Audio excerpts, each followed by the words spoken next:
OK Bottle 8796 says, any advice for an overweight 30-year-old looking to start a fitness journey the right way?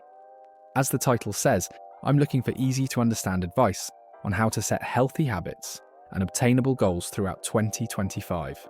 This isn't me wanting to walk into a gym January 1st and be ripped by summer. This is me wanting to put down the building blocks of a healthier lifestyle and longevity. I know nutritional basics, and I know the basics of exercise.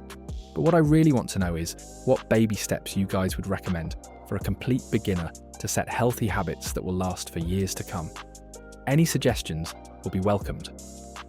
Deleted commenter says, walk daily, or do what you like to do that's healthy. For example, if you like jogging, jog 15 minutes a day, or going to the gym after work, etc. But choose something you can do and then expand it. OP replies, I would like to avoid a gym for now. Far too busy of a schedule with work, uni, the kids. But I can 100% run, jog, walk for a small portion of the day. Should be very achievable and something I can build upon. I was thinking something like a couch to 5K program to start out with. But with how unfit and overweight I am at the moment, I'm not sure that's the best place to start. Novel Ad 909 replies to OP comment, it really is what the guy says. Find something fun that's healthy and be consistent with it. For instance, I love running. I will wake up at 4 AM and run in 10 degrees Fahrenheit. I will do this 5 days a week. On the flip side, I have a gym membership. I've been twice in 6 months. Not my thing. If you don't like what you are doing, it becomes either boring or a chore, which is no fun. Find fun for you. Edit. Also maybe a tip. Stop drinking your calories, especially alcohol. I quit drinking and I swear I lost 15 pounds overnight. Pepper Sprilq adds, I tried the gym, I ended up paying and not going. However, playing soccer and volleyball, not competitively, just for fun, has given me a lot of exercise. I always wear my Fitbit too, so it counts my steps and calculates calories burned. Edit. The Fitbit app has a place to count calories and water intake too. Laura Loz88 says, I'd just say, be consistent. I've lost 200 pounds this year, and it was 100% through a calorie deficit, obviously, but also through being consistent. As they say, motivation, like all feelings, comes and goes.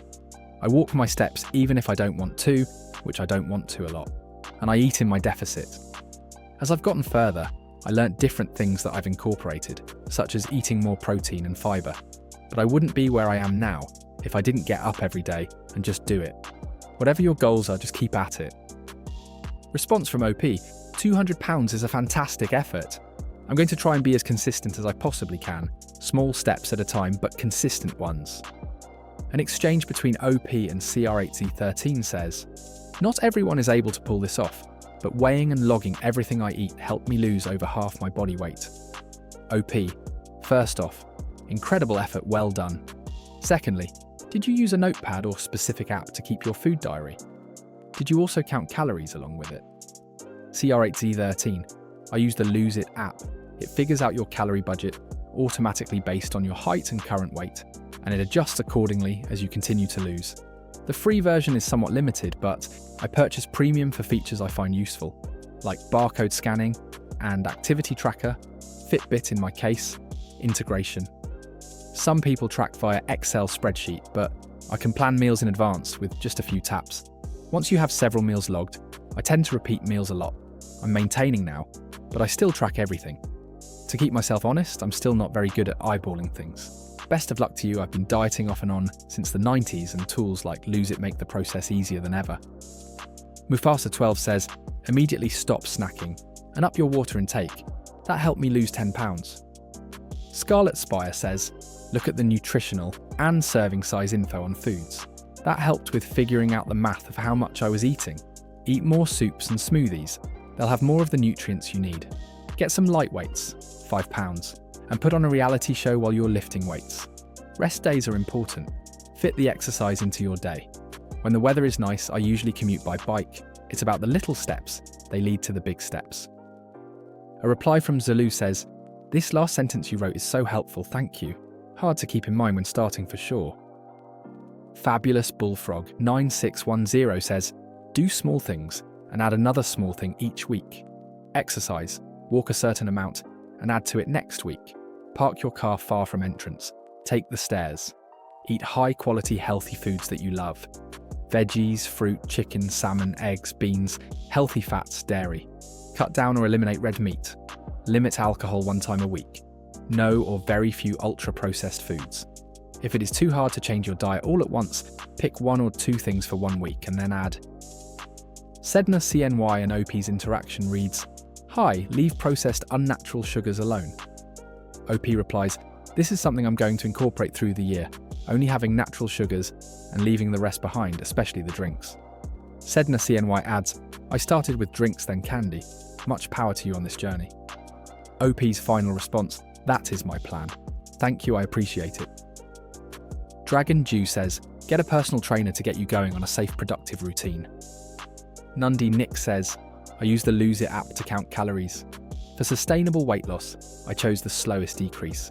As you log your weight, it will lower your calories. In August 2024, I started at 215 pounds and got to eat 2,300 calories. Now I'm down to 193 and get 1,300 calories a day. I don't usually stick to 1,300, more like 1,500 to 1,600. You slowly get used to feeling hungry all of the time, and the hunger pains definitely decreases. Also, I'd recommend finding someone to go to the gym with. It helps having a buddy."